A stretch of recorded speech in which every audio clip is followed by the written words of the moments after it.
では、ただいまより大阪、ベルリンをメイン会場としてつなぎ、日独ツアーフォーラムをスタートいたします。出演者の皆様、並びにご視聴いただいている皆様、本日はお忙しい中、お集まりまして、誠にありがとうございます。Hello, ladies and gentlemen. We're pleased to announce the start of the Japan-Germany Utsuwa Forum connecting Osaka and Berlin as the main venues. Thank you very much for taking time out of your busy schedules to join us today. 本日司会進行を務めます岡田です。通訳は中山さん、第3部モデレーターは事務局の吉野さんです。And my name is Okada, and I will be the moderator today. The consecutive interpreter, this is myself, Nakayama, and the moderator for the third part is Yoshino-san from the Secretariat.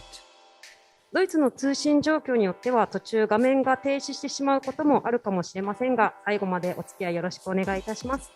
Depending on the communication conditions in Germany, the screen may stop in the middle of the dialogue, but thank you so much for your understanding. それではベルリンにつなぎます。内田さん、こんにちは。Okay, now I will connect you to Berlin. Hello, Uchida-san. こんにちは。皆さん Hello, こんにち everyone. は。Hello. 器メンバーの内田理恵子です。I'm 今日はベ Rieko ルリンか Uchida. ら参加します。I'm from Utsuwa project member, and I'm joining you today from Berlin. 今日は、このフォーラムはこの秋発足した器プロジェクト実行委員会による初めてのプログラムです。Today's forum is the first program of the Utsuwa Project Executive Committee, which was established this fall. 日本とドイツで別々に発足した器プロジェクトをこのフォーラムで初めてつなぎます。また各地のさまざまな実行委員メンバーともオンラインでつなぎます。This forum will be the first time to connect the members of the Utsuwa project who were established separately in Japan and Germany. We will also be connecting online with the members of the various committees around the world. 今日の大きなテーマはキックオフですが、視聴者の皆様ともつながって器プロジェクトの趣旨を共有したいと思います。The main theme of today's forum is kick-off, but we also want to connect with our audience and share the concept of the Utsuwa project. そのコンセプトは国をまたいで新たな発想、それから融合、共同、それにより手仕事の市場を作るということにつなげるということがコンセプトです。The concept is to create a market for handicrafts through new ideas, fusion, and collaboration across countries. 今日は記念すべき第一歩です。どうぞよろしくお願いいたします。Today is a memorable first step. I look forward to working with you. はい、では今からご紹介いたします。京都美術工芸大学教授で京都大学名誉教授、またこの実行委員会を含む財団理事でもある高田光雄先生に基調講演いただきます。よろしくお願いいたします。Okay, so now I would like to introduce Professor Takada. The keynote speech will be given by Dr. Mitsuo Takada, Professor of Kyoto Arts and Crafts University, Professor Emeritus of Kyoto University, and Foundation Director of the Executive Committee. So please give him a warm welcome. 皆さんこんにちはというか、日本の皆さんはこんばんはですね。ドイツの皆さん、向こうは午前中ですよね。グーテンモルゲンですね。はい。高田でございますが、これから日本の木造住宅とともに、ものづくりというテーマでですね、短い時間ですが少しお話をさせていただきたいと思います。Okay, so hello everyone. Good evening for Japan and Guten Morgen for Germany. And my name is Takada, and I would like to give a short talk on the theme of Japanese wooden houses and manufacturing. 日本の国土の3分の2はですね、森林に覆われております。森林と市街地との比率ということでは、ドイツとちょうど逆になっています。Two-thirds of Japan's land area is covered by forests. The ratio of forests to urban areas is exactly the reverse of Germany. それゆえ、日本は木の文化を育んできた国だというふうによく言われます。So for this reason, it has been said that Japan is a country that has nurtured a culture of trees. 例えばですね、世界最古の木造建築は日本の奈良にございますが、法隆寺の五重塔というのがここに見えますが、傷んだところを修理しながら1300年以上にわたって、健全に維持されてきました。For example, the world's oldest wooden architecture is located in Nara, Japan.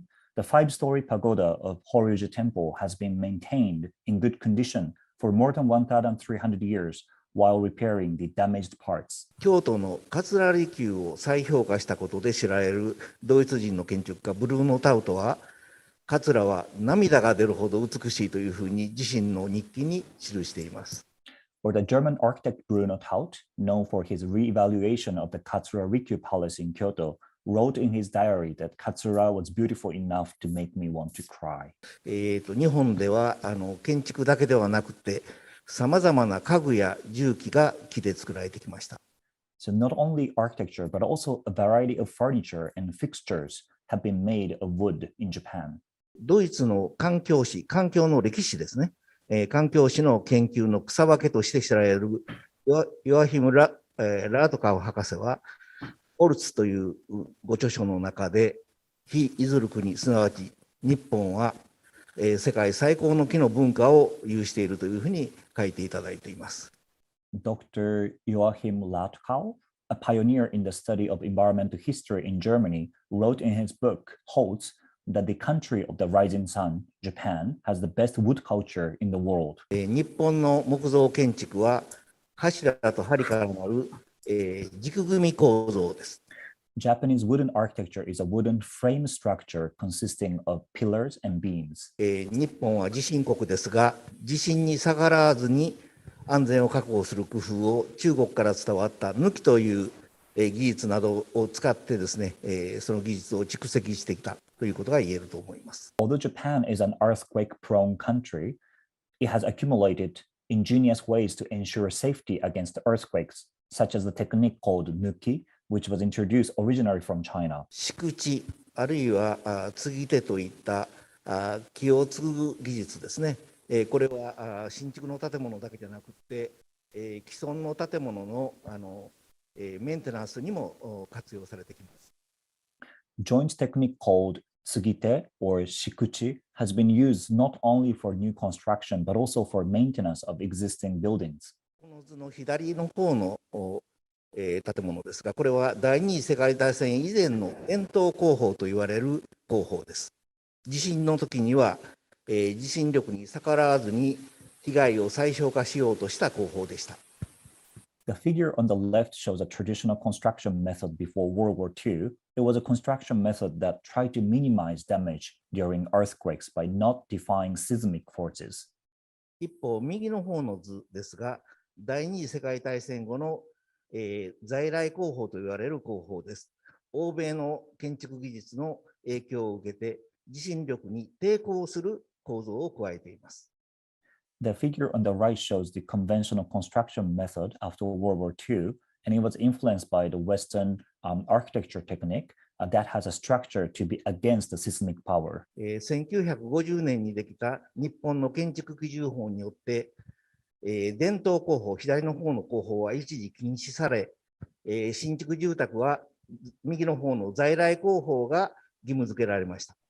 近年になって安全性の検証を行えば、伝統工法もようやく認められるようになっています。Traditional construction methods, which is on the left, were temporarily banned by the Building Standards Act of 1950, which made conventional construction methods on the right mandatory for new houses. And in recent years, finally, the traditional construction method has been accepted as long as its safety is verified. 14世紀の随筆家として知られる吉田健康という方の書いたつれづれ草には、家の作りようは夏を旨とすべしという一文があります。夏、高温多湿となる日本の家づくりでは、冬の暖房より夏の風通しが何よりも重視されてきました。In the 14th century essayist Yoshida Kenko's Essays in Idleness, known as Tsurezuregusa, there is a sentence that says, houses should be built with summer chiefly in mind. In Japan, where summers are hot and humid, the importance of summer ventilation had been placed above all else rather than winter heating. 日本の伝統的な室内空間は和室と呼ばれています。ここでは内部空間と外部空間の関係が重視されてきました。The traditional Japanese interior space is called washitsu, and here the relationship between inside and outside spaces is emphasized. 和室においては外部空間の季節の変化が感じられるということが重要です。季節は春、夏、秋、冬という4種類だけではなく、もっとデリケートな自然の変化が重視されます。細分化された季節は二十四節気、あるいは七十二候などと呼ばれています。In washitsu, it is important to be able to feel the seasonal changes of the external space. The seasons are not only spring, summer, autumn, and winter, but more delicate natural changes are considered important. The subdivided seasons are known as 24 seasons or 72 weather patterns. 日本の建築では、軒下空間、軒の下の空間や縁側など、住宅の内部空間と外部空間の間の中間領域も生活を豊かにする重要な空間です。In Japanese architecture, the intermediate area between the interior and exterior spaces of a house, such as a space under the eaves and the engawa veranda, is also an important space that enriches our lives. 日本の庶民の住宅は民家というふうに呼ばれていますが、民家には農村に立つ農家と都市に立つ町家に大別されます。ここでは都市の町家に着目したいと思います。この図は江戸時代の終わりくらいの大阪の町家を描いています。So traditional Japanese houses for common people are called minka. Minka can be roughly divided into farmhouses built in rural areas and townhouses called machiya built in cities. And here I would like to focus on urban machiya, and this illustration shows a machiya in Osaka at the end of the Edo period. 大阪の町家には一戸建ての住宅と連棟建ての住宅がありますが、連棟建ての町家を長屋と呼んでいます。借家の多い大阪では長屋の割合が多く、江戸時代は全体の住宅のですね、約8割を長屋が占めておりました。And there are two types of machiya in Osaka, single family houses and row houses. And the row houses are called nagaya. And in Osaka, where there are many rented houses, row houses accounted for a large percentage, more than 80% of all residences in the Edo period. 借家である長屋はですね、裸貸しという世界的にもユニークな方法で供給されていました。大家は構造柱や梁ですね、と屋根、あるいは外壁などの基幹部分、すなわちスケルトン部分を所有し、畳や襖や障子、流しやかまどなどの内装部分、すなわちインフィルはすべて住み手が調達いたしました。The rented row houses were supplied in a way that was unique in the world. It's called hadakagashi or naked renting. The landlord owns only the structure, the roof, the exterior walls, and the skeleton of the house, while the interior parts such as tatami mats, fittings such as sliding doors and shoji screens, and interior facilities such as sinks and kamado stove are all procured by the residents. そのために江戸時代には町のあちこちにいわばインフィルショップというようなものがお店がございました。住まい手はこれらの店で新品のインフィルを買うこともできましたし、中古のインフィルを購入することもできました。インフィルのフィルタリングやあるいはリサイクルが普通に行われていたということになります。So in the Edo period, there were infill stores all over the city. Residents could freely purchase both new and used infill at these stores. So the filtering of infill or the recycling of infill were just naturally done among their daily lives. 裸貸しを可能とした技術的背景に内装のモジュールの統一がありました。東京など日本の東の地域では柱の中心から柱の中心までを一定の寸法で刻む柱割りという寸法システムが使われていました。これの、右側ですね。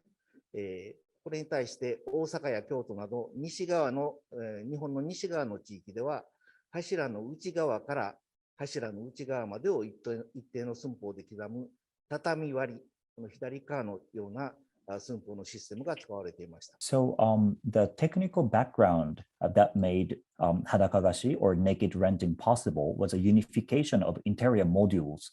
In Japan, the Kanto region, which is on the right, such as Tokyo, used a dimensioning system called hashirawari, in which pillars were carved to a certain size from center to center. On the other hand, in the Kansai region, such as Osaka and Kyoto, which is on the left diagram, a dimension system called tatamiwari was used, in which a certain dimension was carved from the inside of the pillar to another inside. これによって、大阪など日本の西側の地域では、畳や建具、天井板など内装の部品は寸法がすべて規格化され、互換性、取り替えることができる性質がございましたし、裸菓子はそういうことをベースに成り立っていたということになります。この裸菓子、第二次世界大戦前まで継承されていたんですが、第二次世界大戦後、消滅してしまいました。As a result, in Osaka and other parts of Kansai, the dimensions of all interior components such as tatami mats, fittings, and ceiling boards were standardized and interchangeable. So hadakagashi, naked renting, was based on the fact, and although this system was inherited until before World War II, but disappeared after the war. 和室に代表される日本の木の文化は、日本だけではなく、他の国からも価値が認められ、その継承と発展が期待されてきました。では、日本のこうした木の文化は一体現在どうなっているのかということを見ていきたいと思います。Japanese wood culture, as represented by the traditional washitsu, has been recognized as valuable not only in Japan, but also in other countries, and its inheritance and development have been expected. Then what is the current situation of this excellent Japanese wood culture? 確かに、現在でも日本の新築住宅の約半数は木造住宅です。既存住宅については、その約6割が木造です。And it is true that even today, about half of all new houses in Japan are wooden. As for existing houses, about 60% of them are made of wood. しかしながら、木材の自給率というのはですね、3割にも達していません。日本の木造住宅では、コストなど様々な理由で国産材が使われずに輸入材に頼っているのが現状です。However, Japan's self-sufficiency rate in wood is not even 30%. For a variety of reasons, including cost, Japanese domestic timber is not used for wooden houses in Japan, and the current situation is that we rely on imported timber. そのために日本の山と林業は荒廃に向かっています。As a result, Japan's mountains and forestry industry are being devastated. また、現在の日本の木造住宅では、屋根や外壁、扉や窓、内装、設備などに工業製品を対応するようになりました。そのため、住宅の性能は向上していますが、在来工法の木造住宅と工業化住宅は、外観や室内を見ても区別がつかないほどになっています。住宅の地域性も消えつつあります。Furthermore, wooden houses in Japan today use a lot of industrial products for roofs, exterior walls, doors, windows, interiors, and equipment. As a result, the performance of houses has improved, but it has become impossible to distinguish between conventional wooden houses and industrialized houses when looking at their exteriors and interiors. So the regional characteristics of housing are also disappearing. さらに、近年、省エネルギー住宅の普及を重視する傾向が強まり、外壁の断熱性能を高めることが特に強く求められています。もともと冬を棟とした魔法瓶住宅が推奨されたために、日本の住宅で重視されてきた内部と外部の関係というものが破壊されつつあります。Moreover, in order to promote energy efficient housing, there's a need to improve the insulation performance of exterior walls. The relationship between the outside and the inside, which has been emphasized in Japanese houses, is being destroyed because what we call thermos bottle houses, modeled after European energy-saving houses that were originally designed for winter, have been recommended. プレカットの普及も約9割に達しています。住宅生産の合理化が進むと、大工の技能も低下し、作り手の意気込みや心遣いが住まい手に伝わらないということが一般化しています。So the spread of pre-cutting has also reached about 90%. As housing production has become more streamlined, the skills of carpenters have also declined, and it has become common for the enthusiasm and care of the creators not to be conveyed to the homeowners. 大工の人口も減少し、高齢化が進んでいます。The population of carpenters is also declining and aging. 畳職人や左官職人は大工同様に15年間で約半数になりました。瓦職人や建具職人なども同様の問題を抱えています。Like carpenters, the number of tatami craftsmen and plasterers has decreased by about half in the past 15 years. Roof tile craftsmen and woodworkers are facing similar problems. 職人の減少は技能の低下を招きます。現在の日本では底辺だけではなくて中堅の職人も大幅に減少しています。高い技能の継承も難しくなってきています。The decrease in the number of craftsmen also leads to a decline in skills. In today's Japan, the number of craftsmen in the middle as well as at the bottom has decreased significantly. It is becoming increasingly difficult to pass on high skills. 中堅の職人の支援というのが特に重要ではないかと考えられています。So it is especially important to support the mid-level craftsmen. 中堅の職人の支援によって職人の減少と技能の低下を食い止めることが期待されています。So by supporting the mid-career craftsmen, it is hoped that the decline in the number of craftsmen and their skills will be halted. 和室に代表される日本の木造の文化を継承発展させるためには、多くの作り手の参加と積極的な活動が不可欠です。次のUtsuwaプロジェクトに大いに期待をしているところでございます。In order to inherit and develop the Japanese wooden culture represented by washitsu, the participation and active activities of many makers are essential. So I'm looking forward to the next Utsuwa project. ご清聴ありがとうございました。And thank you so much for your attention. 高田先生、ありがとうございます。And thank you very much, Professor Takada. はい。それでは続けて第2部へと移ります。Utsuwaプロジェクトについて知らない方も多いと思いますので、まずはプロジェクトの経緯を映像でご覧いただきますが、今回私たちの友人であるアメリカ人のスコットさんが映画を制作してくれました。So now we will move on to the second part.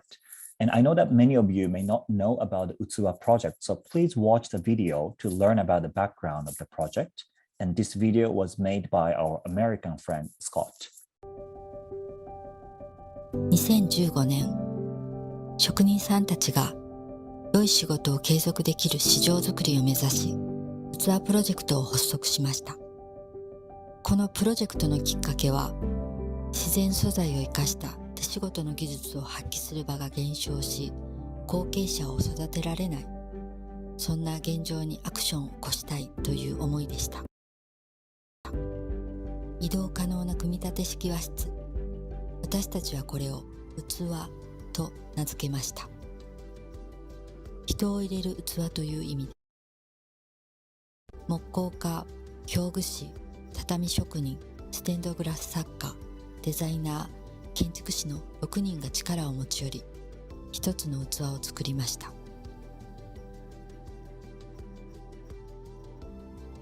私たちはさまざまな場所で器の展示を行い、和室の多様な活用方法を提案し、発信してきました。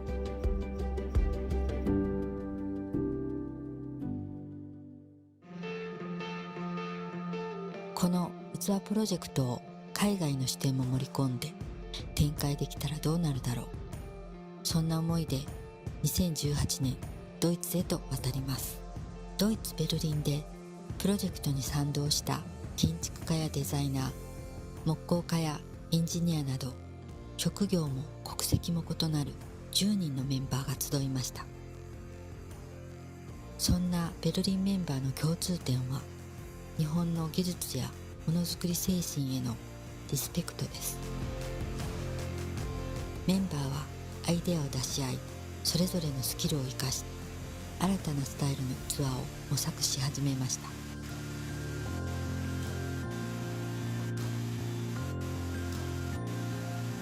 そして2020年12月、Utsuwaベルリンバージョンのプロトタイプ第1号が誕生したのです。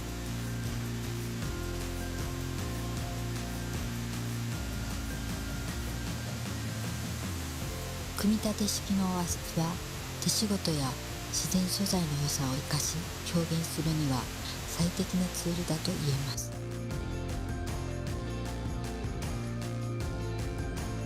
日独が共同する新たな器の創造により、互いに刺激や発見を得ることもできます。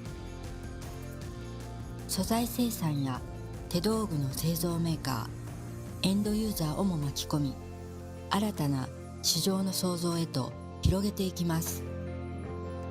それぞれのチャレンジと目標を掲げ、ここに日独の器プロジェクトがつながります。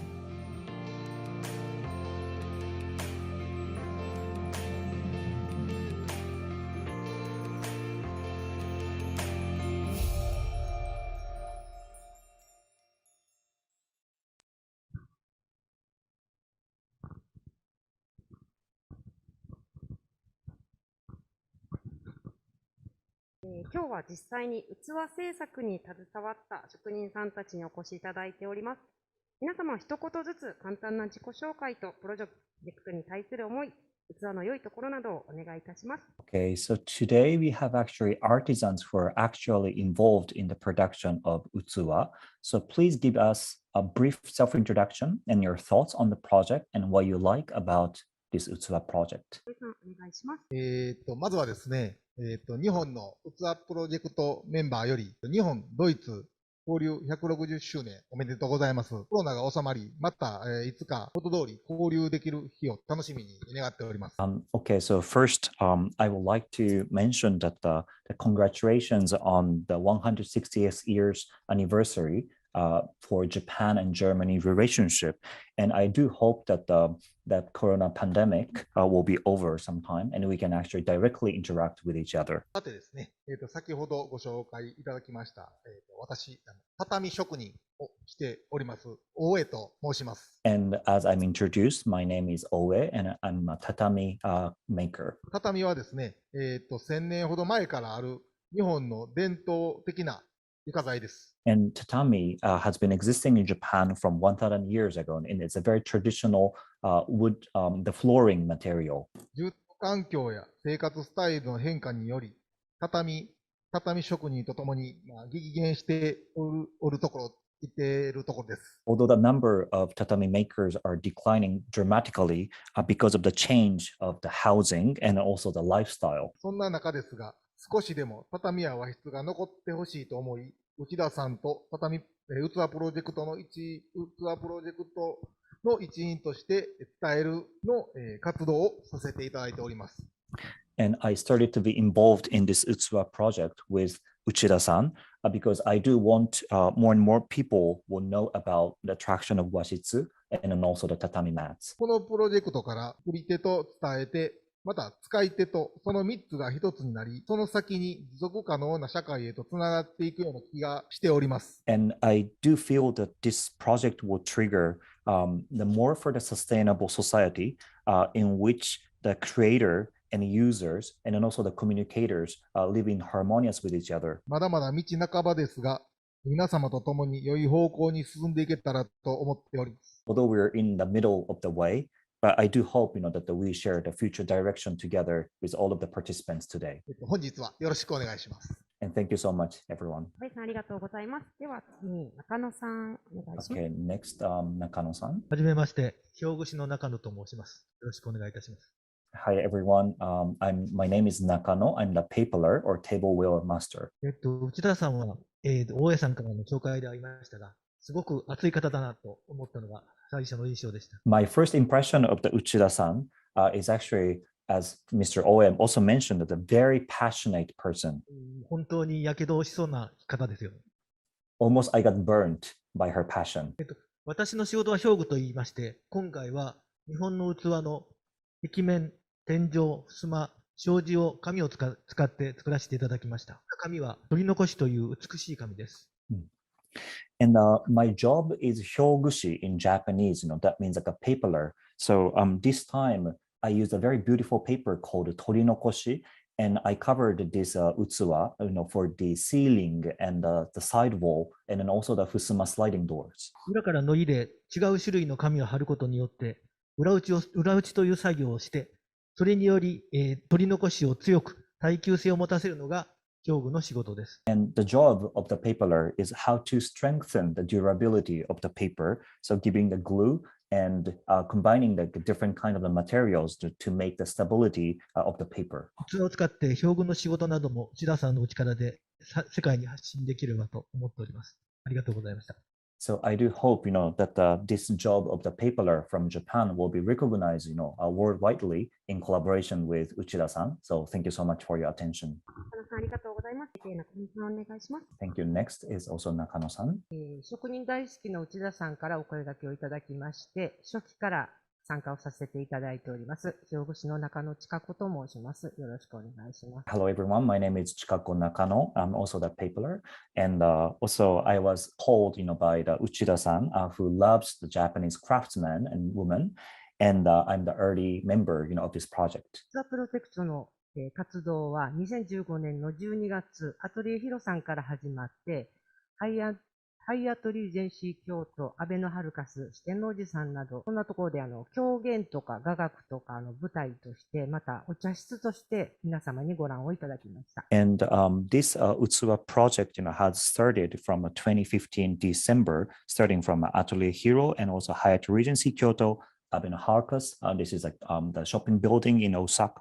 And then also the Shitennoji Buddhist temple. So the Utsuwa was actually used as a stage for the Kyogen drama, or the Japanese gagaku court music, or also used as a tea ceremony room. 昨今では和室のない住宅も増す中で、若い世代の人たちや、あと海外の方にもいろいろ見ていただきまして、心地よい空間だと高評価でした。And in recent years in Japan, we're losing a lot of Japanese washitsu. However, we do hope, that the more youngsters and then also the overseas non-Japanese people would recognize, our project. And actually, we got a high reputation on it. 先日お会いした方、こちらも内田さんのお知り合いの方だったんですが、和室はリビングとか、あと客間、寝室にといろんなところでとてもフレキシブルに使える空間なんだとお話しされていた言葉が心に残っています。And it was very impressive, to hear the voice, from the acquaintance of Uchida-san in the recent days. The person said that the washitsu can be used as a living room, also as a guest room, and also as well as a bedrooms. It's a very flexible. So that was a very impressive comment. たくさんの方に和室だけではなく、様々な和文化に対して興味を持っていただいて、いろんな和が後世につながっていけばいいなと思います。So I do hope, for the future generations, not only washitsu, but also the Japanese culture in general will be more known, by the people, so that the people will be more and more interested in it. ありがとうございました。Thank you so much for listening. ありがとうございます。では次にベルリンの器仕口を提案してくれた沖本さん、お願いします。Okay, so next is Okimoto-san, who proposed the shiguchi for the Berlin team. ドイツの皆さん、こんにちは。 Hello, everyone in Germany. 開講しています、沖本です。My name is Okimoto. I'm a carpenter. 今回、ドイツの皆さんと、とてもつながりたいと思い、この器プロジェクトに参加させてもらいました。And I really wanted to connect, to like a German, project members. So I wanted to join this program. 先ほど紹介してもらったこちらドイツで制作された器のフレームの角に使われている三角の漆口を提案させてもらいました。So as I was introduced, the Utsuwa in Germany, there's a triangle frame as we see, and I proposed this shikuchi joinery system. 実はその漆口はうちの祖母の古い家に使われている漆口です。This shikuchi is used in my grandfather's house, and it's a very old style. 個人的にとてもユニークで合理的な大好きな漆口です。そんな漆口が海を渡り、そちらでリメイクされ、再現されたこと、とても嬉しく感動しています。And actually, I'm very impressed, that this, my personally unique and rational shikuchi has passed over the national border to Germany, and it was redesigned and re-established in Germany. So I'm very impressed. 僕は人の思いを建築で表現するのが大好きで、ドイツと日本が力を合わせてどんな表現ができるのか、生まれてくるのか、楽しみで仕方ありません。And I personally do love, to express people's thoughts and feelings through architecture. So I'm very thrilled to see the collaboration between Japan and Germany, what kind of expression we can make together. これからよろしくお願いします。Danke schön. So let's work on it together. Thank you so much. では、今からベルリンのメンバーにもつないでみたいと思います。内田さん。Okay, so now I'd like to connect to Berlin. 内田さん。聞こえますか？はい、聞こえますか？ Do you hear us? はい、今日はベルリンの器メンバーのうちの4人に来てもらっています。一言ずつ自己紹介と、器プロジェクトに対する思いを。Okay, so everyone, we have four members, from Berlin for this Utsuwa project. So we would like to hear some the short self-introduction from each of them. First of all, I am extremely proud of being here today, sharing a conversation with you, being so far despite the situation. It's truly inspiring. I would like で、まずですね、今日この場所にいられることを本当に嬉しく思ってます。これだけの今こうした状況の中でトークがですね、こうやって結びつきながら、こうしてですね、新しいプロジェクトができることを嬉しく思っています。My name is Eduardo Novo. I am a Spanish architect, and it was a miracle that Rico found me 2 years ago, and suddenly we connected very intensely. で、私はエドアルドと申します。スペイン人の建築家なんですけれども、本当に奇跡的にですね、内田さんが私のことを2年前に見出してくれてですね、そこから非常に集中的に共にこのプロジェクトに関わってまいりました。My personal belief about Utsuwa is that not only being a beautiful object, it's a perfect platform to create a synergy between artists, creators, thinkers, and users. 私がですね、個人的に考えていることなんですけれども、この器プロジェクトに私が信じていることっていうのは、ただ美しいオブジェができるということだけではなくて、この新たなシナジーが生まれるプラットフォームになっていくと思ってるんですね。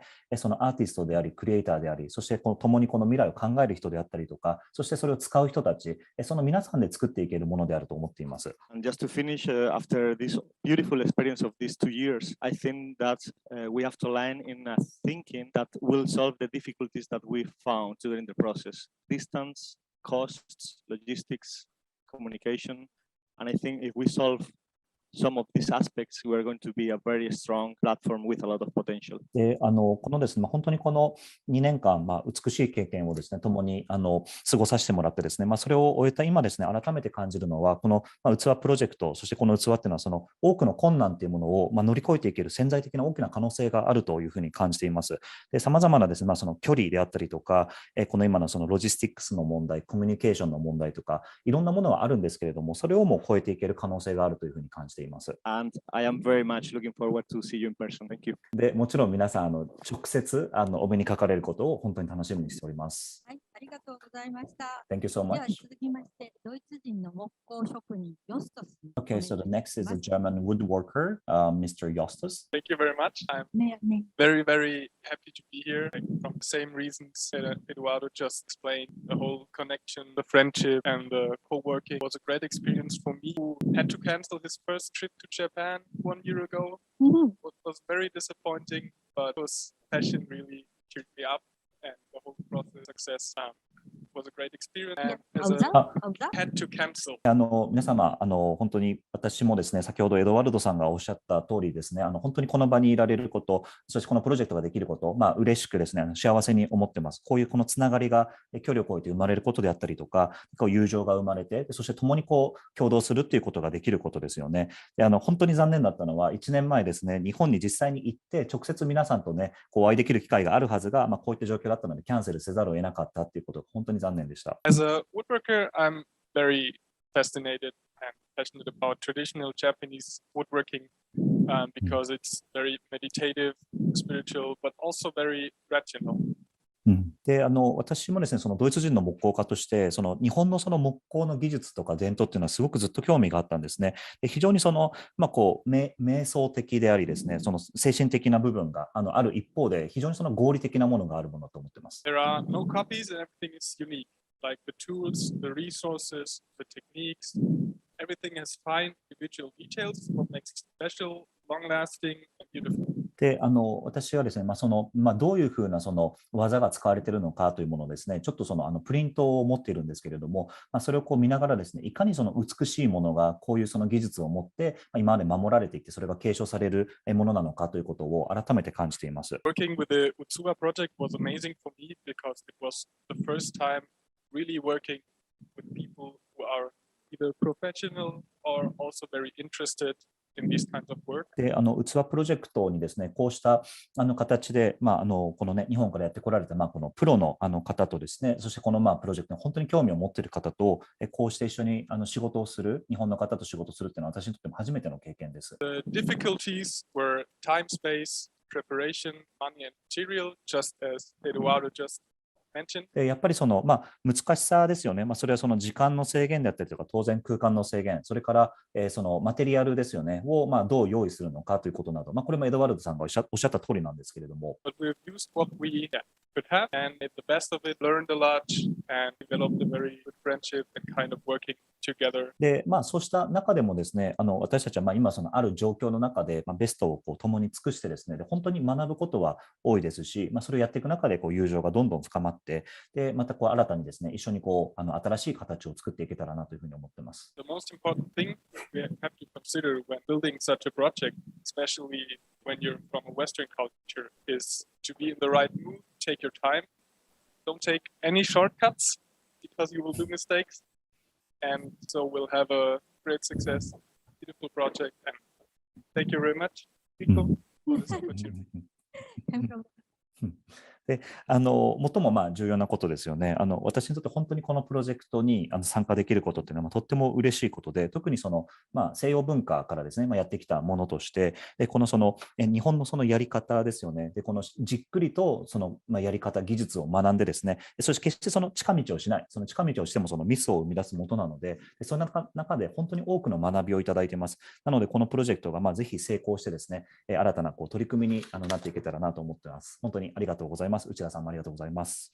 ありがとうございます。おとといですね、この後ろのプロジェクトのツアーを彼の助けがないと見立てれなかったんです。仕事終わりに急遽かけて見立てました。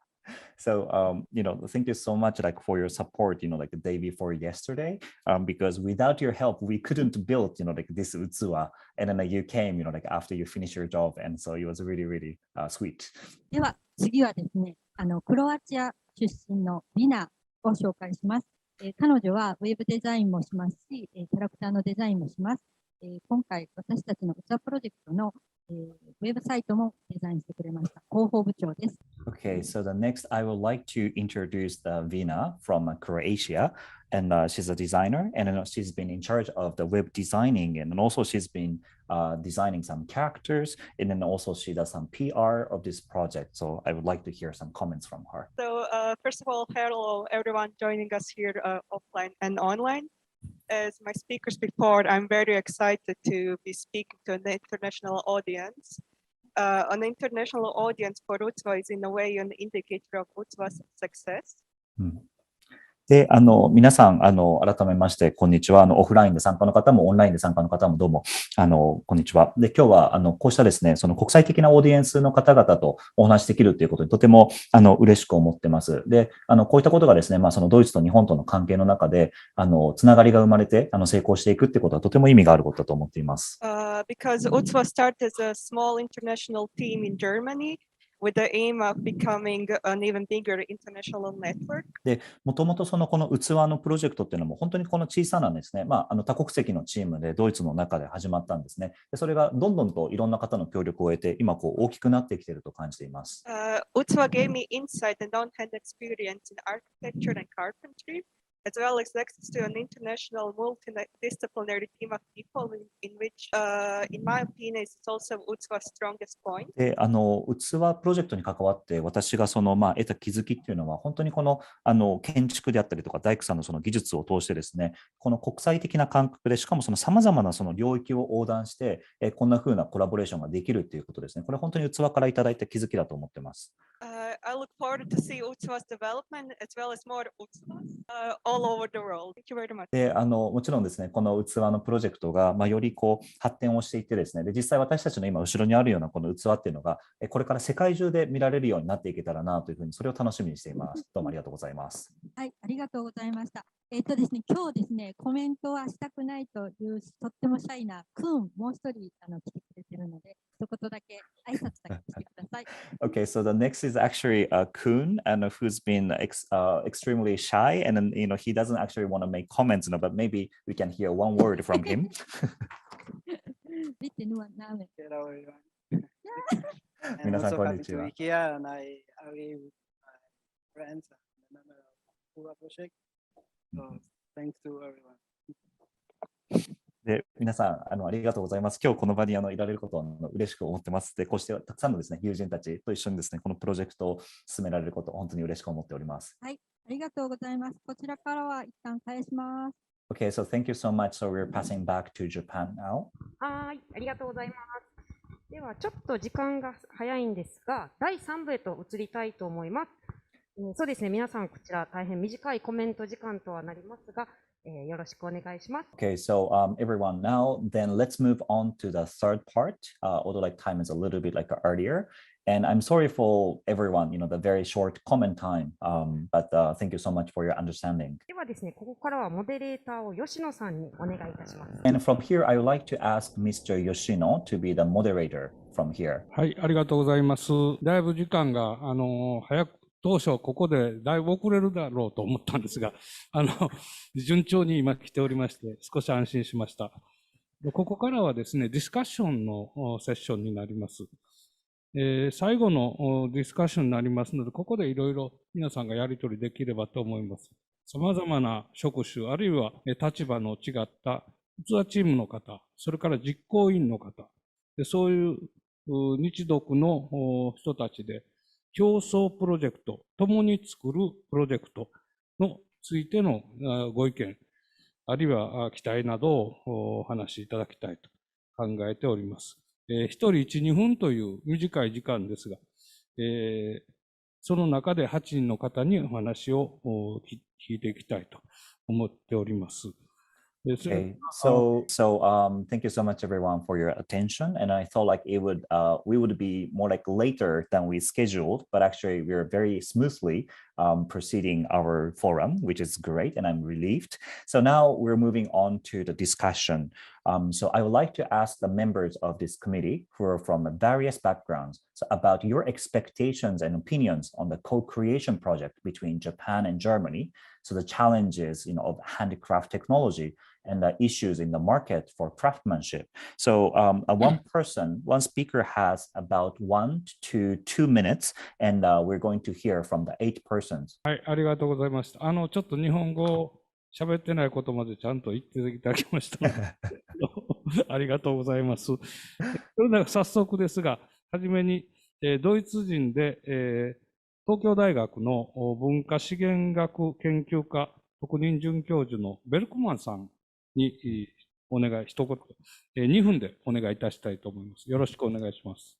Okay, so let's now start off with Dr. Belkman, a German national and specially appointed associate professor at the University of Tokyo's Graduate School of Cultural Resources. So you have 2 minutes, and so please start, Dr. Belkman. Okay, hello, good evening to Japan, and guten Tag to Germany. As I'm specializing in art and theater history, when I first met Uchida-san, I was really, the first Uchiwa really reminded me of a tea room in which I spent quite a lot of time during my former stays in Japan. で、日本の皆さん、こんばんは。そしてドイツの皆さん、おはようございます。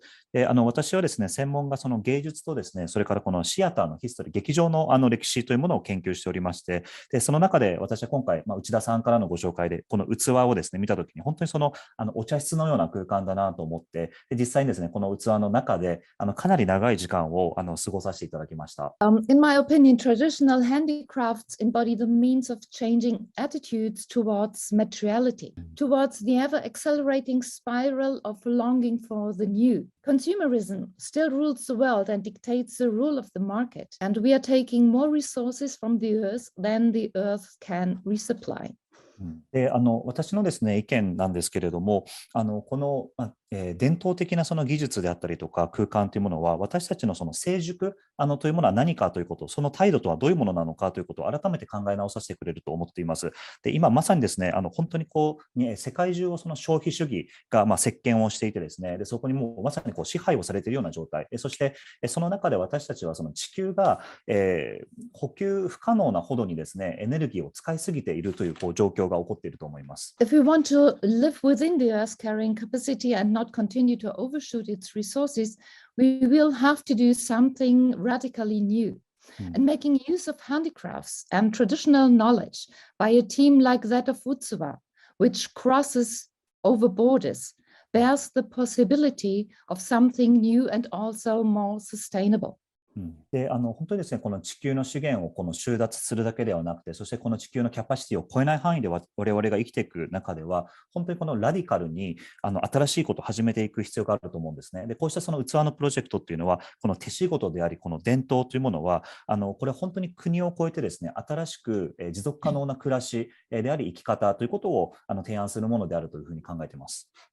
As I'm also a theater person, during the 20th century, theater people in Europe turned to East Asia in their search for re-theatricalization of their art.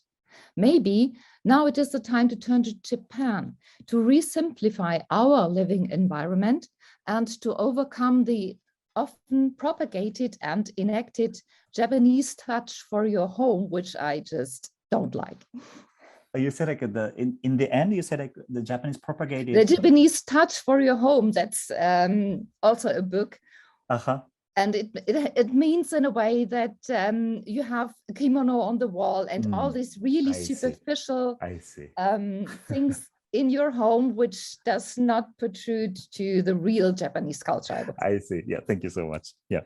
で、私自身はですね、20世紀のこの劇場の歴史ということをこれまで研究をしてきていて、でその中でもその東アジアの中からさまざまなその文化的な気づきというものを得るというですねことをしてきております。で、今この芸術というものをより深く広くですね捉えたときにより再簡易化する生き方をですねよりシンプルに考えて、でその時にですねこうしたその日本の伝統的なものっていうのはただ着物を家に飾るだけではなくて、そういう表層的な付き合いではなくて、本当にその文化から学ぶ、本質を学ぶということが大事だと思っています。Yes, and I also do not agree with the ideal of the so-called unknown, unlettered craftsman Yanagi Soetsu, the founder of the Mingi movement, once propagated. But I fully agree to his belief that apart, and I quote right now, apart from use, there is no beauty of craft. 2分過ぎてますので、そろそろまとめ。Okay, so the time limit, because of 2 minutes. Yeah. で、柳沢がですね、その民族学の中で話をしていた、この知られていないその名もない職人たちというですね、ことがよく言われてるんですけれども、でもこれは本当にですね、そうは言ってもその若者がとにかく新しい世代がそれを継続しなければ当然途絶えてしまうわけなんですね。So I see the Utsuwa project as one way to search for sustainable integrity between crafts and architecture and in new buildings and contemporary design. Maybe it is also a way to relink spaces, the inside and outside, east and west, Western concepts, all the new arts and crafts in a completely new way, in the way of Utsuwa. 私はですね、なのでこの器のプロジェクトというのはこの工芸の世界とこの建築の世界、これを統合したりとか、それからその現代のそのデザイン、これをですね、また新しいですね、再つながり化をする、新しくですね、つなげる中と外であったりとか、西洋と東洋であったりとか、新しいですね、そのコンセプトというものを提唱している取り組みであるというふうに感じています。And just one last sentence, I'm very happy to be part of this project, and I will do as much as I can to succeed, and that it will be a success. Thank you very much, and thank you also for the perfect interpretation. Thank you so much. で、最後になりますけれども、このですね、私プロジェクトの一部にですね、参加させていただいて本当に嬉しく思っておりますし、この器プロジェクトが成功するために、あらゆることで私はですね、貢献できたら、ご協力できたらなというふうに思っております。どうもありがとうございます。Thank you. はい、ありがとうございます。非常に文明史的な視点から地球、あるいは世界を深く切り取っていただいたような気がします。それでは、この今のお話を受けてですね、第2部で、コメントいただきました、手刻み大工の木本さんの方から手仕事を続ける上でのですね、いろんなご意見いただけたら、あまり文明史的なことはもう置いといてですね、実際の仕事の中で感じられたことを一つお話しいただければありがたいです。So thank you so much for Dr. Belkman, for your remarkable comments. I think you had a great perspective about the civilization and also the world history in your scale as well. So next, based on this viewpoint, we would like to deepen the discussion with Kimoto-san, the carpenter. And for you, in order to keep this kind of a handcraft or like the traditional technique, from the practical point of view, would you share your experience or your opinion? 手仕事に対しての課題、結構難しい問題だと思うんですけど。And I would like to mention some of the challenges of the handicrafts, which is has a very difficult problems. 先ほど話させてもらった三角の敷地、実は僕がここぞという場所で使用したいなと企んでいたお気に入りの敷地だったんです。So as I introduced earlier about the triangle shikuchi, which was installed in the German Utsuwa, and this is my favorite shikuchi, which I really wanted to use at a very important place. この敷地は床から1メーターのほどの高さにあって、よく目につく場所で使われていました。And actually, this shikuchi was used at the height of 1 meter from the ground, and it was used at the place where people's eye-catching areas. なので、この敷地を作った昔の大工さんは、構造にも強く、施工性も良く、なおかつ衣装性までを考えて、この敷地を選んだんだと思っています。So I believe, that the carpenter who chose shikuchi in the past, they really understand this shikuchi is good for the structure, good for the easy construction, and then also like a good design as well. なので、とても遊び心があって好きな敷地です。So this is a very playful shikuchi, so which is the reason why I like it. この古いうちには、他にもたくさん勉強になる仕事が施行されていて、僕自身、大工のベースとなっている建物になっています。So this old house, is actually has a lot of things I can learn, and this is the base, of my learning as a carpenter to see my old house. 結局、その家を見るといつも僕は型にはまらず、常に伝統は更新していけばいいのかなという気にさせられます。And whenever I take a look at this house, and I always realize that I don't have to put myself into the mold, but actually we can renew the tradition, on our own way. また、日本には、素晴らしい、伝統のある、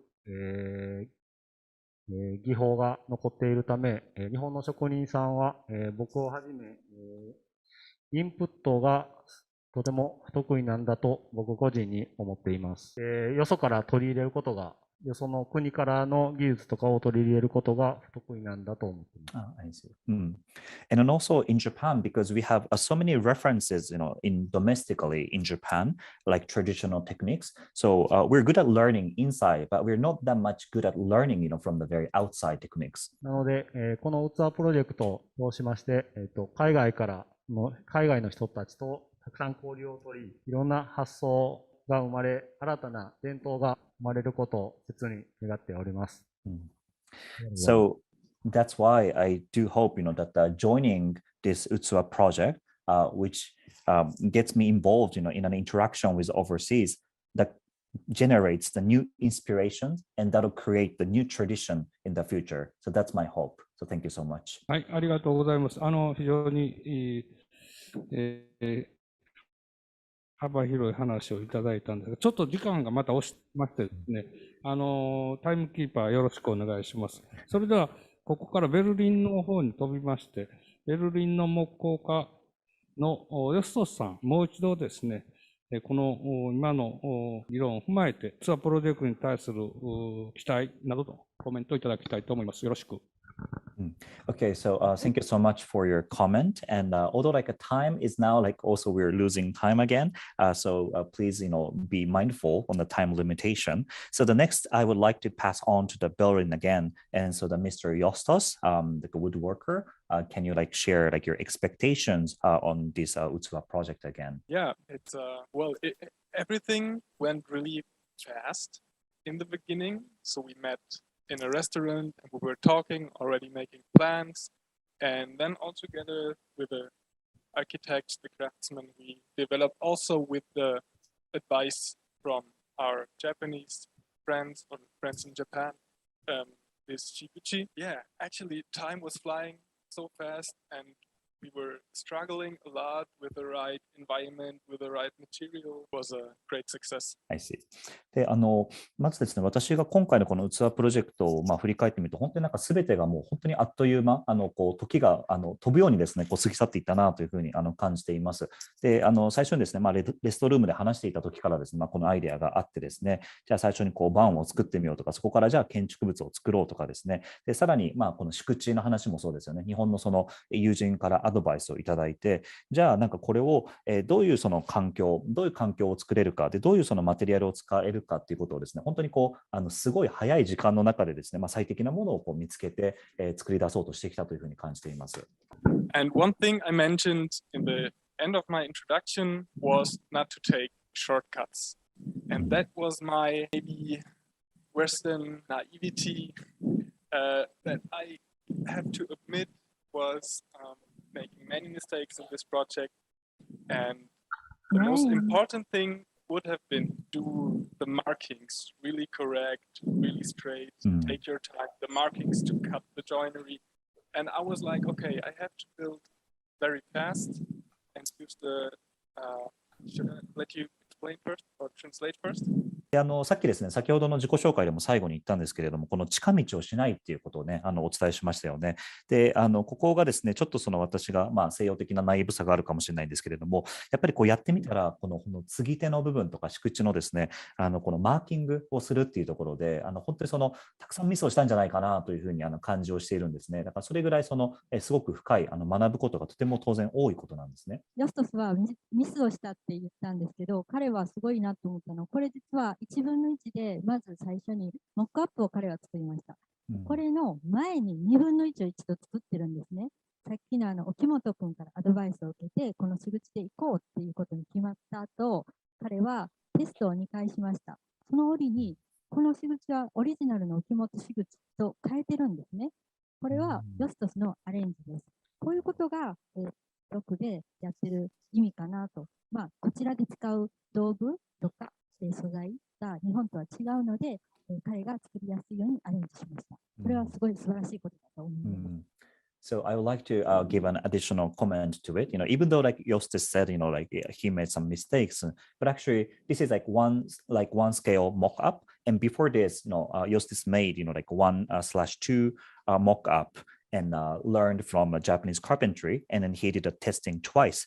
And so actually he arranged it, from the original shikuchi, because the material or because the tool, in Germany is different. So this kind of a new arrangement is the big significance why we're doing this Utsuwa project. はい、ありがとうございます。少し時間が押しております。それでは一言だけ、Hello. Okay, just one word. Yeah? Like a final comment. I know we have not enough time, but to finish my experience is that it would have been better to make strict markings on every part of the construction. I was making shortcuts with jigs for the saws and for the chisel work. So I skipped the marking, but that went very difficult and not that accurate. I wish to do it. So the philosophy behind preparation, very accurate marking, center lines, all basic in carpentry and Japanese woodwork. I skipped that and I learned from it that you can taste time preparation and professional work. I see. で、ちょっと私のポイントだけ最後、ここで終わらせていただければと思います。本当この近道っていう話なんですけれども、そのマーキングをですね、たとえどれだけ正確にしてもですね、そこからジグソーを使ったりとかですね、のみを使ったりとかっていうことで、掘っていく段階になって、本当にこの技の深さですよね、その仕込みの技の深さということを私はすごく感じました。で、これがまさに日本の大工さん、宮大工さんであったりとかが深めてきたその技術であり、この木の素材とどう向き合うのかということをやっぱり技として蓄積されてきたんだなということを改めて自分でやってみてですね、その難しさ、正確さも含めて多く学んだと思ってます。どうもありがとうございました。日独の宿地という一つの共通のテーマに関して深い話があると思いますが、とりあえずは全員一言ずつ喋っていただきたいので、神沢さん、兵庫県三木市ののこぎり鍛冶屋さん、神沢さんに道具のメーカー、手道具のメーカーとしてのご意見いただきたいと思います。よろしくお願いします。Okay, so thank you so much, Justice, for this very deep perspective. This is a very common theme about the shikuchi between Japan and Germany. So now I would like to cover all of the speakers. So next is Kanzawa-san from Hyogo Prefecture, Miki, and he is the sole blacksmith. So please share your perspective. こんにちは。紹介いただきました手加工で仕上げる手引きの子を作っている鍛冶屋の菱川工業の神沢と申します。So hello everyone, my name is Kanzawa from Hishika Industry, specialized in the saw blacksmithing. 菱川工業では今2つの伝えるというキーワードを挙げて存続していくための取り組みを進めています。And we're actually engage ourselves in our existence and by proposing the two conveying to the audience and to the market. 一つ目は社内に向けて。でこれは次世代を担う若手のノコ製造の技術を伝えるということです。So the first communication is for the youngsters in our company. 時代の流れに合わせて新たな技術を取り入れることも必要なんですけれども、昔から引き継いできた技能も継承していくということは今我々にとっては急務だと感じています。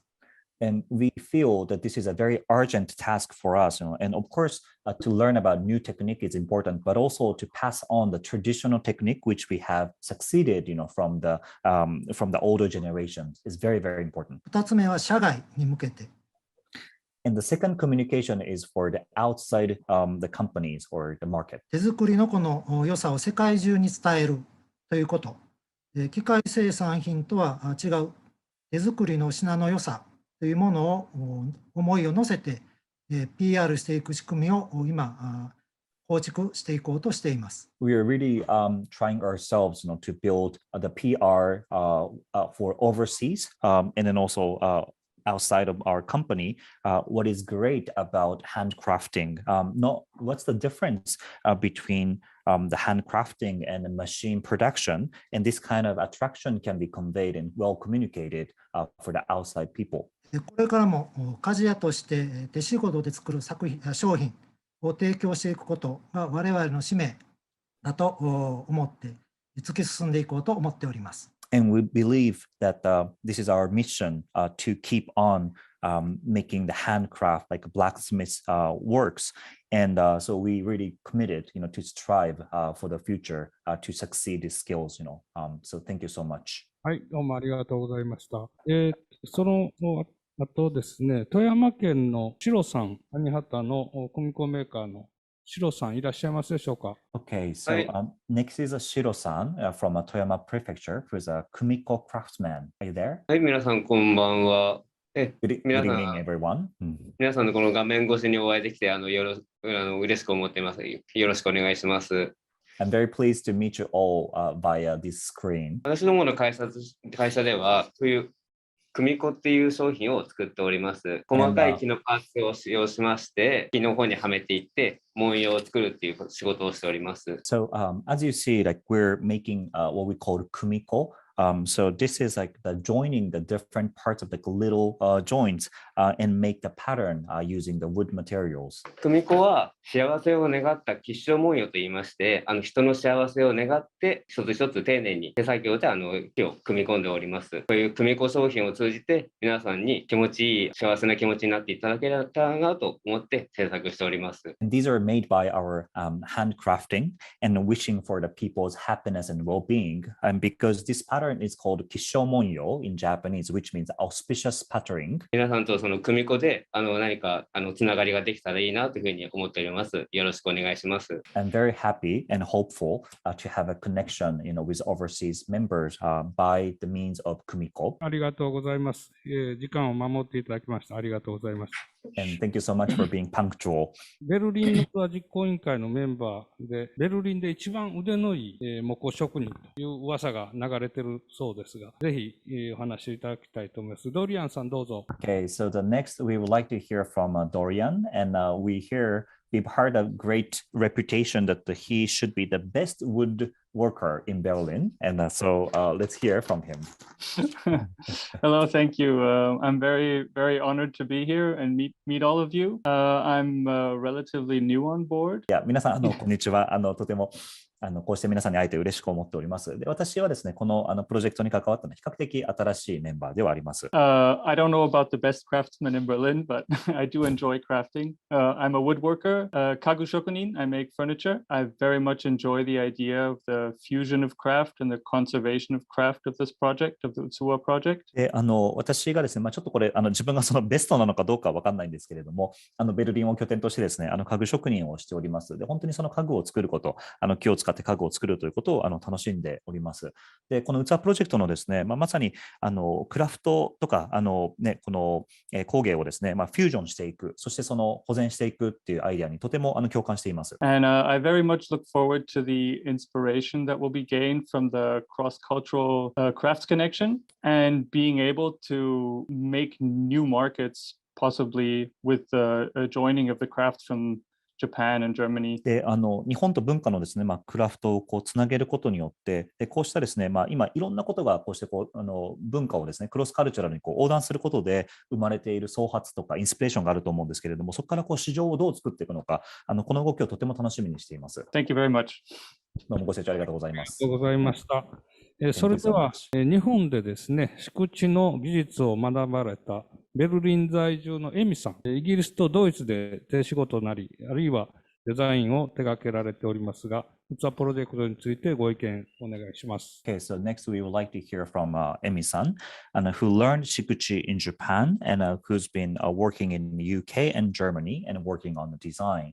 So can you hear some of your comments? Hello, my name's Emmy. I'm half Japanese from both cultures, and I work with my aunt, who's one of the few women carpenters in Japan. Okay, so your aunt is a carpenter in Japan.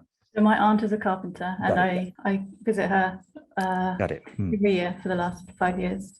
I see. Thank you. Work with her. ありがとうございます。で、皆さん、こんにちは。エミと申します。で、私はですね、日本のハーフでもありまして、で私自身はこのイギリスとですね、日本との交流の拠点を持っておりまして、私のですね、この大工は、おばからですね、大工の技術をですね、この5年間にわたって学んでまいりました。So yes, would love to be involved. I'm not yet involved in Utsuwa, but I'm excited to be involved in strengthening this link between Europe and Japan from Berlin. Sorry. でまだですね、私、器のプロジェクトに関わっていないんですけれども、ぜひこれからですね、関わっていきたいなと思ってるんですね。で、このベルリンを初でですね、このヨーロッパと日本とのつながりを強くしていくということに関与できたらなと思っています。Yeah, so I've already, so I work with my aunt in Japan, and then I come back to Europe and I build things here in Europe, sometimes using the techniques that my aunt has taught me. And I just believe in making things that will last a long time and spreading the good techniques that Japanese culture, woodworking culture can give, especially in this time when sustainability is on the agenda. でこのですね、私がおばから学んだですね、この大工の技術をですね、時には使いながらこのヨーロッパでですね、いろんなものを作っているんですけれども、ぜひこの日本の木工技術からであるとか、その文化から学んだものを使ってですね、長く持つものをですね、作っていけたらなと思ってます。で、それが今日の大きなテーマでもあるサステナビリティ、持続可能性にもつながっていくと思っています。はい、エミさんありがとうございました。Thank you so much, エミさん。協会事務局長のシュミットさん、日本とドイツをつなぐ活動を長い間続けてこられましたので、その視点からお話しいただけませんでしょうか。よろしく。Okay, so next we would like to have the Ms. Schmidt, and who's been working on Japan and Germany relationship, for a very long time. So could you share your experience and opinion? Hello to everybody. My name is Schmidt, as you told already. And I'm the managing director of the German-Japanese Society in Berlin. And if you look up Utsuwa, the term of Utsuwa in the dictionary, it means container or space for people to join and to exchange ideas. Also, our society, which has about 600 members, is a kind of melting pot of people with different ideas and different backgrounds. でご紹介ありましたけれども、シュミットと申します。ベルリンのですね、日読協会で働いているものなんですけれども、皆さんのこの器という単語をですね、辞書で調べてもらうと、入れ物っていうものと、あとそれからそのスペース、空間っていうですね、意味が出てきます。で、まさにですね、いろんなその器の中で、いろんな人がこう交わってアイデアを交換し合うということだと思うんですけど、これはまさにですね、このドイツの社会であったりとか、我々も同じですよね。本当に多様な人たちが、共にこの社会の中で生きて、アイデアを交換し合っています。We have about 600 members here in Berlin and in the surroundings of Berlin, and they are all united by the respect and love for Japanese culture. で日読協会のベルリン支部ではですね、600名のメンバーがおりまして、でそしてこの日本文化への敬意を持ちながらですね、お互いのいろんな活動を行っています。There are people who love traditional Japanese art like ikebana or chado. でその中には日本の伝統的なですね、生け花であったりとか茶道であったりとか伝統的な、文化芸術を愛する人もおられます。There are sportsmen who do aikido or karate or other Japanese traditional sports. でそれから日本のですね、伝統的な合気道であったりとか空手であったりとかそうした武術を学ぶ方もおられます。And we just finished a big manga competition together with our sister society in Tokyo, and the last event was held last Friday only, where many people from abroad and from Germany took part. でちょうどですね、もうこれ先週のまだ金曜日の間もなく終わったばかりなんですけれども、この漫画のですね大会というものも行われてですね、それは東京の私たちがその姉妹連携をしているですね機関とともに行っていたんですけれども、それもですねドイツから参加をして非常に盛況でした。And we support the Utsuwa project just from the beginning, and we will do so further on.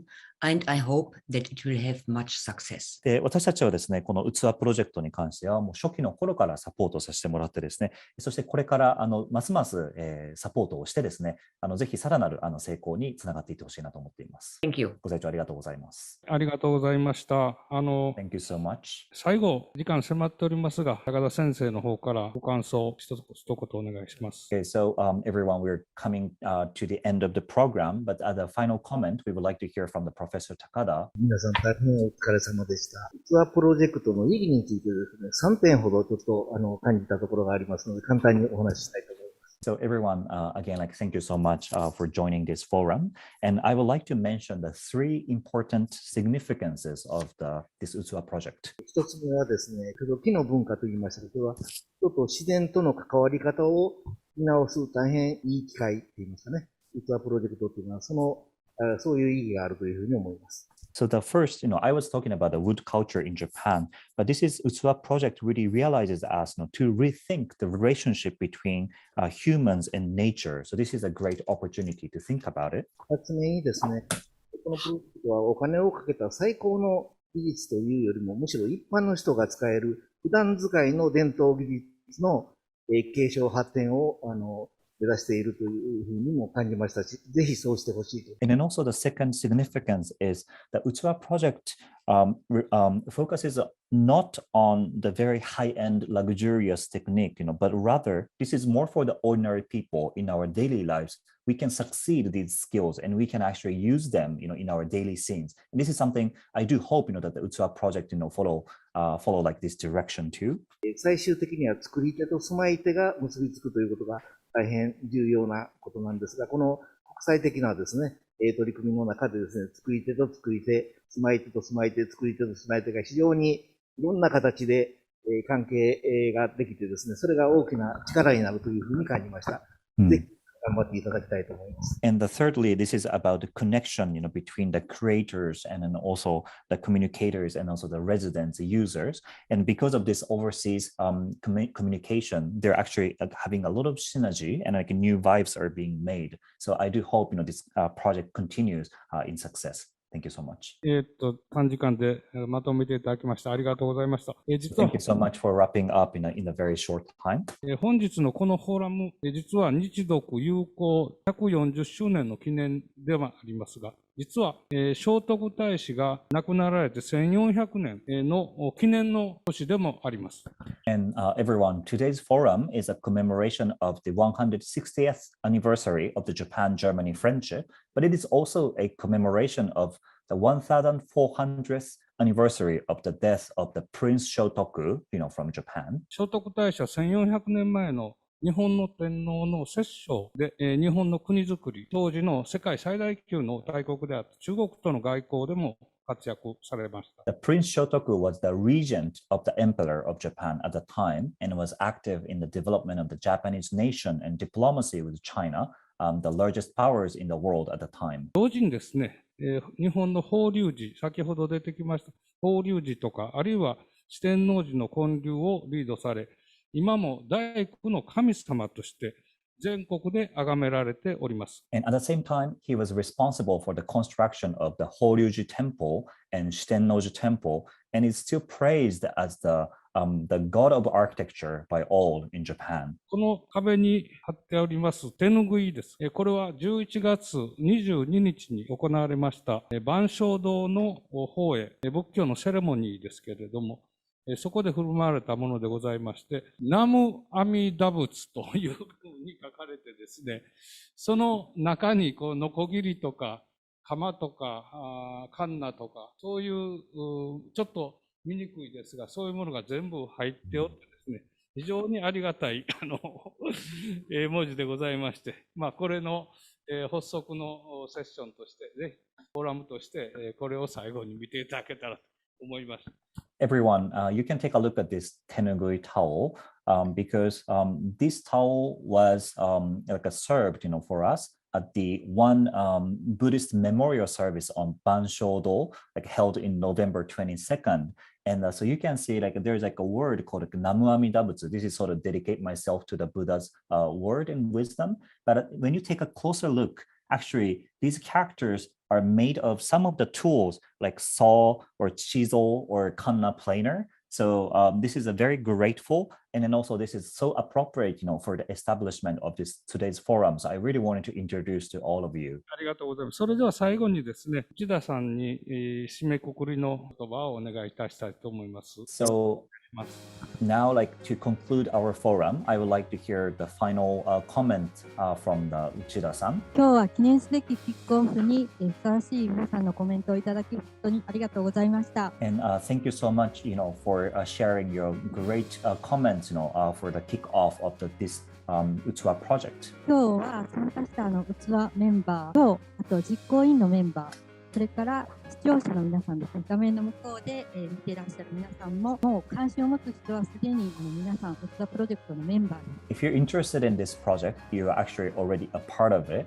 Not only the Utsuwa members and committee members who participated today, but also those of you who are watching on the other side of the screen too. そしてこのプロジェクトはイベントをするためのプロジェクトではありません。また伝統だけとかアートだけに終始するものでもありません。So this project aim is not about just organizing an event, nor it is about tradition or art only.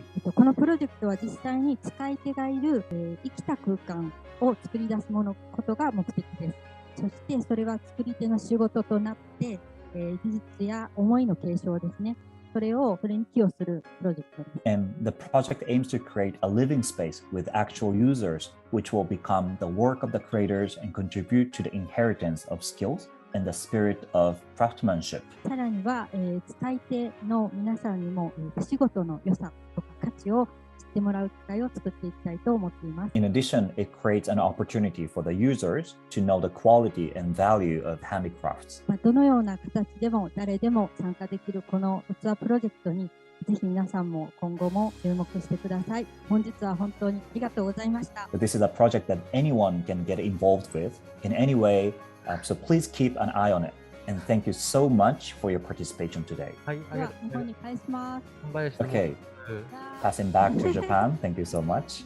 事務局の神林と申します。皆様本日はご参加いただきましてありがとうございました。My name is Kambayashi from the Utsuwa Project Office, and thank you very much for participating in today's forum. それから時間がかなり押してしまいまして本当に申し訳ございません。And sorry, the time pretty much pushed back. この後ですね、メールにてアンケートをお送りさせていただきますので、ぜひですね、今回のフォーラムプロジェクトに関する貴重なご意見を頂戴できればと思っております。I'll be sending you a questionnaire by email after this forum, so I would like to hear your valuable opinions about this forum and the project. うつわのプロジェクトは日曜の職人技術を持続させ、新しいマーケットを開拓していくことを目指して取り組んでおります。The Utsuwa project aims to sustain the craftsmanship of Japan and Europe and to develop new markets. 来年度はクラウドファンディング、また器の新しいプロトタイプ制作、そして25年の大阪万博での展示を中期目標として進めてまいります。In the coming business year, we will raise funds through crowdfunding, create a new prototype of Utsuwa, and aim to exhibit it at the Osaka Expo in 2025. これにはさらに多くの方のご支援、サポートが不可欠であると我々認識しております。And to achieve these goals, we know that we need the support of many more people. 業種や業界を問わず、ご関心いただけました方は、アンケートフォームにて、このようなご意見もお伺いできればと思っております。And if you're interested in this project, regardless of your industry, we would like to hear your opinions in the questionnaire. 皆様今後とも器プロジェクトをどうぞよろしくお願いいたします。And thank you very much for your continued support of the Utsuwa project. みんなで拍手しましょう。Okay, so everyone, let's give us like a big round of applause for every organizers and every audience who joined today. はい、では皆様ありがとうございました。Okay, so everyone, thank you so much. ありがとうございます。 And see you again. Thank you. ありがとうございました。ありがとうございました。